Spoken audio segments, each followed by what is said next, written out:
이번 시간 학습 내용을 확인해 보세요. 기업 공공외교와 개발협력 한국의 기업 공공외교, 원조받던 나라 한국의 국제개발협력 코이카의 기업, 공공외교 교육, 공공외교에 대해 살펴봅시다. 마지막으로 학생과의 대담을 통해 학습한 내용을 정리해 봅시다. 이번 시간 학습 목표를 확인해 보세요. 기업 공공외교와 개발협력에 대해 설명할 수 있다. 한국의 기업 공공외교, 원조받던 나라에 대해 설명할 수 있다. 한국의 국제개발협력에 대해 설명할 수 있다. 코이카의 기업 공공외교에 대해 설명할 수 있다. 교육 공공외교에 대해 설명할 수 있다. 대담을 통해 학습한 내용을 분석할 수 있다. 네, 안녕하세요. 인하대학교 국제관계연구소 소장을 맡고 있는 이진영 교수입니다. 오늘 시간에는 기업 공공외교와 개발협력에 대해서 알아보도록 하겠습니다. 기업 공공외교, 개발협력, 용어가 굉장히 낯설 수도 있는데요. 특히 공공외교와 관련돼서 개발협력이라는 게 뭔지 한번 얘기를 해보도록 하겠습니다. 한국에서는 공공외교를 4가지로 분류를 하고 있습니다. 문화 공공외교, 지식 공공외교, 정책 공공외교, 그리고 기업 공공외교입니다. 특히 문화 공공외교, 지식 공공외교, 정책 공공외교는 많이 알려져 있습니다만은 기업 공공외교는 많이 알려져 있지 않죠. 그렇지만은 이렇게 중점적으로 3가지를 추진을 했습니다만은 최근에는 이 기여와 봉사에 기반을 둔 기업 공공외교가 굉장히 중요한 공공외교의 양식으로 대두하고 있습니다.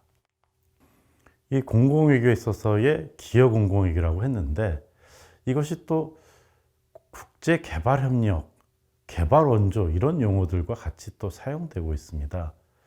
이 한국말로 공적개발원조 그러니까 조금 어려우시죠? 그렇지만 ODA라는 말을 많이 들어보셨을 겁니다. ODA. 소위 공적개발원조인데요. 이 정부를 비롯한 공공기관이 개발도상국의 경제발전과 사회복지 증진을 목표로 제공하는 원조. 이렇게 얘기를 할 수가 있겠습니다. 그러니까 사실 ODA라고 보통 얘기하는 것을 우리는 원조 이렇게 알고 있습니다. 근데 이것을 국제개발협력이라는 용어로 또 쓰고 있습니다. 국제개발협력이라는 것은 선진국과 개발도상국 또는 개발도상국과 개발도상국 또는 개발도상국 내에서도 빈부격차가 있지 않습니까? 당연히 선진국보다 개발도상국들은 못 살겠죠. 그러니까 이 개발도상국의 빈곤 문제를 해결해서 인간의 기본권을 지키자. 이것을 위해서 국제사회가 노력하자.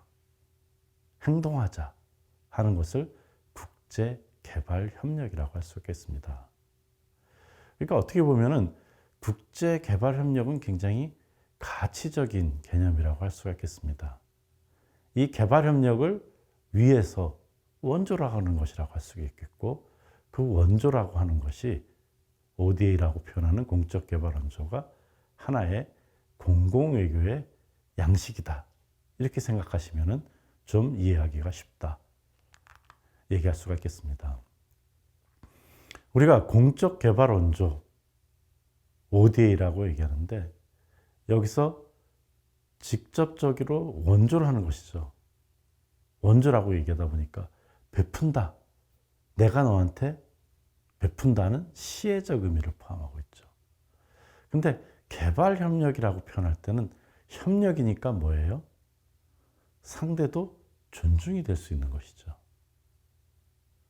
그렇기 때문에 통상적으로는 두 용어가 같이 쓰입니다만은 가치를 기반으로 했을 때는 개발협력이라는 용어가 좀 더 주는 자, 공여국이라고 얘기하죠.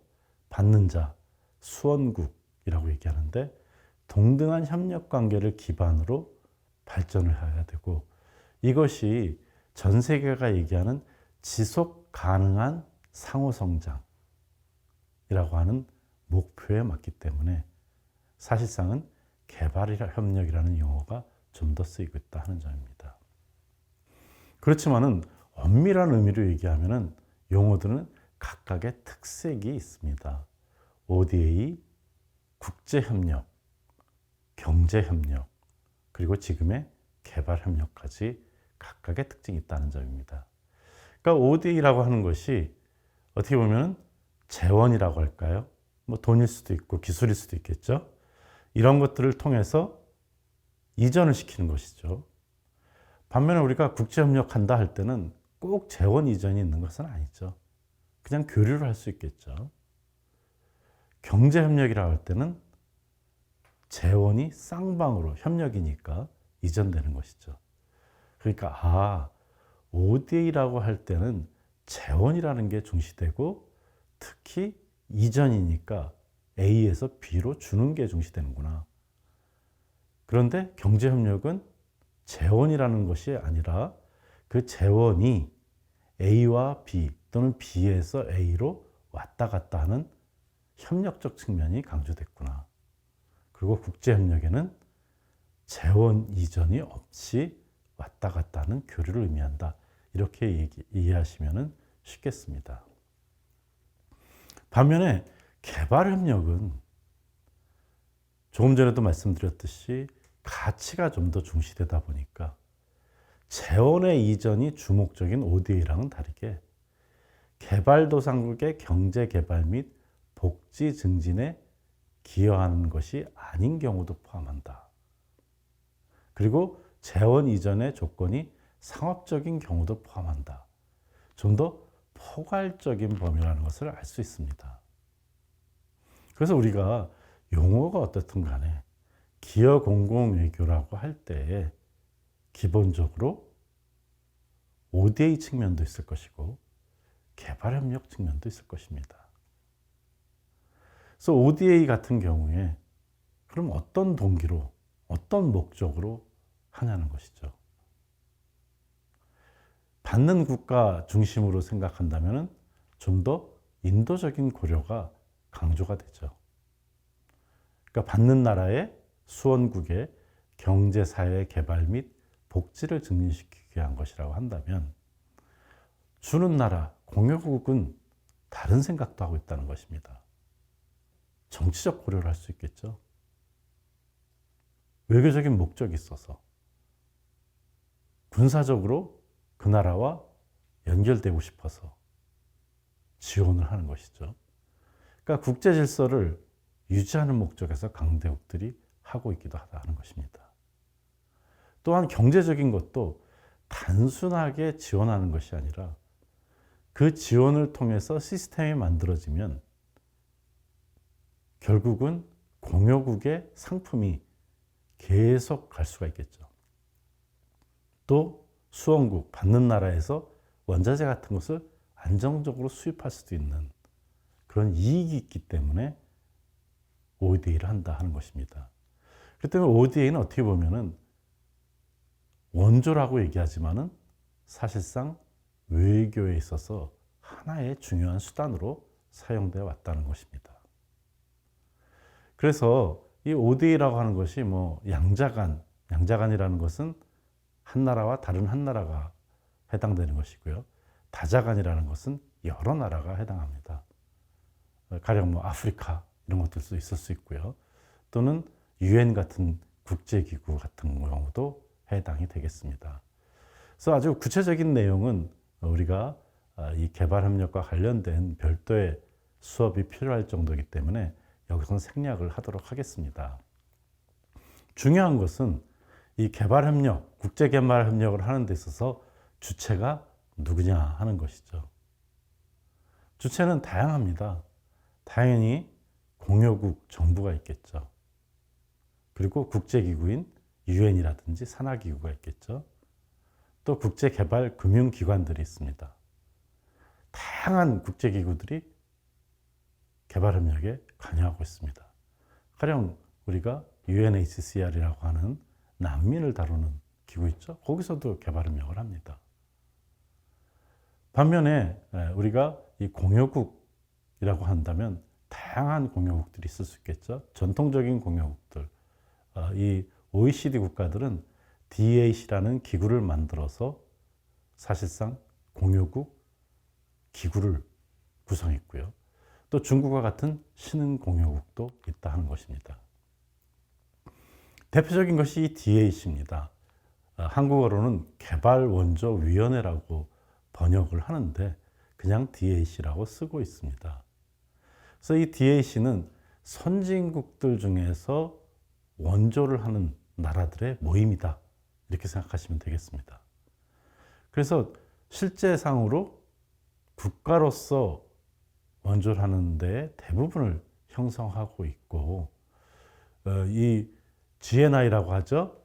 국가의 경제적인 측면에서의 목표치를 설정하고 있는데 GNI 대비 0.7%를 원조를 해라 하고 권고를 하고 있습니다.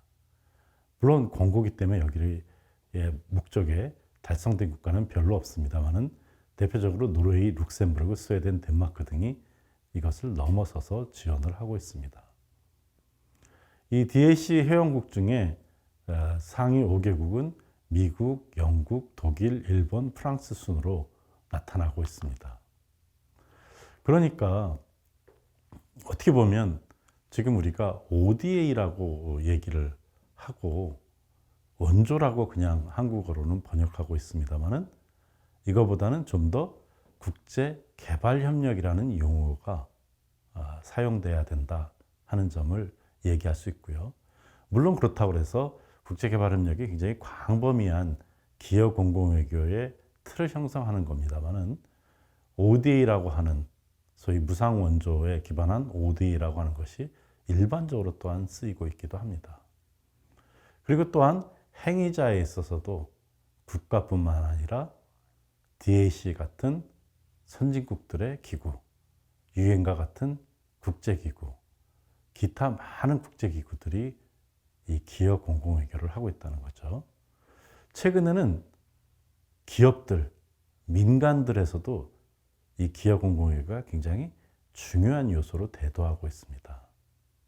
그렇기 때문에 우리가 국제개발협력, 기업 공공외교에 있어서 행위자들은 점차 넓어지고 있고 용어도 새롭게 변화하면서 정립되고 있다. 이렇게 얘기할 수가 있겠습니다.